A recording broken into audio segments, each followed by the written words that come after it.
Friends. तो आज मैं एक ऐसी पर्सनालिटी के बारे में बात कर रही हूँ जिनको आप सब जानते हैं अच्छे से, और उनके हस्बैंड तो बहुत ही फेमस है।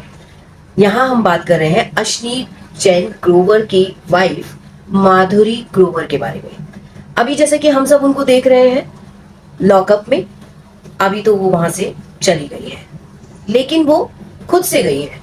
आप देखिए, जहां तक मैंने उनके बारे में जो भी जाना है वो काफी, मतलब 900 करोड़ तो अश्नीर जी की नेटवर्थ है, और वो नेटवर्थ दोनों की मिला के है। और जैसे कि हम सब जानते हैं कि भारत पे में वे हेड कंट्रोलर हैं, और अश्नीर जी के घर की भी हेड कंट्रोलर है।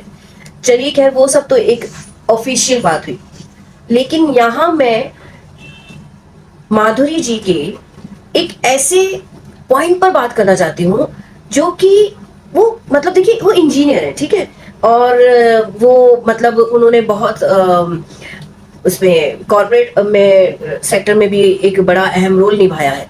ये सब चीजों के अलावा, मतलब इतना पैसा है, जो चाहे वो कर सकती हैं। उसके बाद भी उन्होंने जो अपना इनर सोल, जो इनर साइड जो हमने अभी इसमें देखा है ना, शो में, लॉकअप में, वो मतलब जब वो बता रही थी ना अपने बारे में कि यार मैं बहुत ज्यादा एकदम सख्त नहीं हो सकती हूँ किसी के लिए, मैं बहुत ज्यादा हार्ड वर्ड्स नहीं यूज कर सकती हूँ, ये मेरा नेचर है, यानी उनका नेचर, माधुरी जी का। और कैसे उन्होंने एक 22 साल की लड़की आकांक्षा के लिए अपने को सेक्रीफाइस कर दिया। उन्होंने कहा कि ठीक है, कोई बात नहीं, मैं उनको देती हूँ। और जब वो उस छोटे, मतलब 22 ईयर्स आकांक्षा से जब वो पूछ रही थी कि क्या तुम रहना चाहती हो, तुम्हें चाहिए, तो उसमें ना एक मातृत्व दिख रहा था।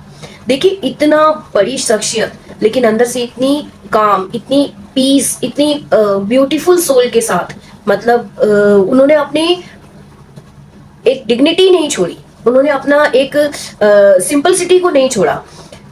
चाहे तो मतलब कुछ भी उल्ट पटांग बोल सकती थी, आजकल तो सब कुछ चलता है, लेकिन फिर भी। और तब मुझे आंख में सच में आंसू से आ गए। मुझे लगा कि यार, हम छोटी छोटी चीजों में ट्रिगर हो जाते हैं।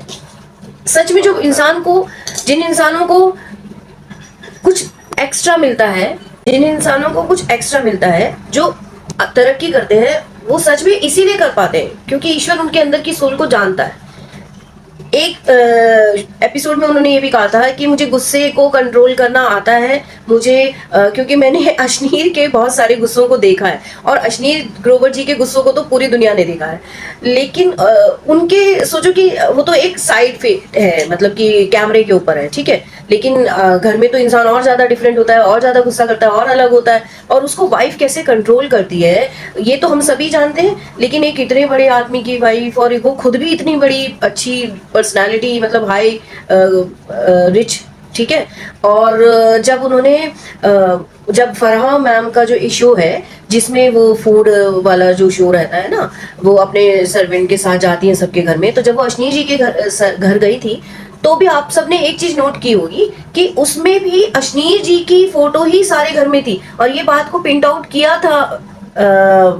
किया था उन्होंने, फरहा जी ने, कि क्या कहते हैं, माधुरी तुम्हारी फोटो इतनी नहीं है या कम है, एक आधी कोई दिख रही है, सब तरफ अश्नीर की है। तो देखो ये कितनी, मतलब, और वो अपनी सास के सामने भी बहुत अच्छे से बात कर रही थी, और बहुत मतलब पीस थी। यार, ये सब चीजें सिखाती है कि इंसान बड़ा पैसों से ही नहीं होता, इंसान सच में बड़ा होता है। जबकि लॉकअप में और फीमेल पर्सनैलिटी के बारे में देखा जाए जो थोड़े सा कम ही है, मतलब कि ऐसा नहीं है, उनके हिसाब से थोड़ी माधुरी जी के हिसाब से कम है, बट वो कितना चिल्लाती हैं, कितना कुछ करती हैं। लेकिन सच में, मतलब मुझे माधुरी जी का, या हम सबको माधुरी जी का एक अलग फेस दिखाई दिया। बहुत बहुत अच्छी लेडी है, और हम सबको इन सारी पर्सनैलिटीज से ना सीखना चाहिए कि इंसान को, मतलब एक स्पेशली एक वुमेन जो होती है, वुमेन बहुत कुछ सिखा सकती है, बहुत कुछ दे सकती है। जिस तरह से आज वुमेन्स के क्राइम जो है वो दुनिया के सामने, स्पेशली इंडिया में तो भाई बहुत नजर आ रहे हैं, बहुत दिख रहे हैं। तो वुमेन का ये साइड, ये फेस तो लोग भूलते ही जा रहे हैं कि उसके अंदर सेक्रीफाइस करने का, उसके अंदर चीजों को मैनेज करने का, उसके अंदर मातृत्व, प्रेम भाव, ये सब भी महिला का ही है, नेचर है, महिला का ही कैसे ही आए हैं। लेकिन आज जिस तरह से कुछ महिलाओं की वजह से बाकी सब महिलाओं को बहुत अलग फेस मतलब अलग तरह की एक हेट मिल रही है, वो इस तरह की पर्सनैलिटी को देखकर भी जाने कि अगर इंसान बेस्ट कर सकता है तो वो हर तरह से बेस्ट कर सकता है। उम्मीद है कि मैं अपनी बात को ढंग से समझा पाई होंगी। धन्यवाद।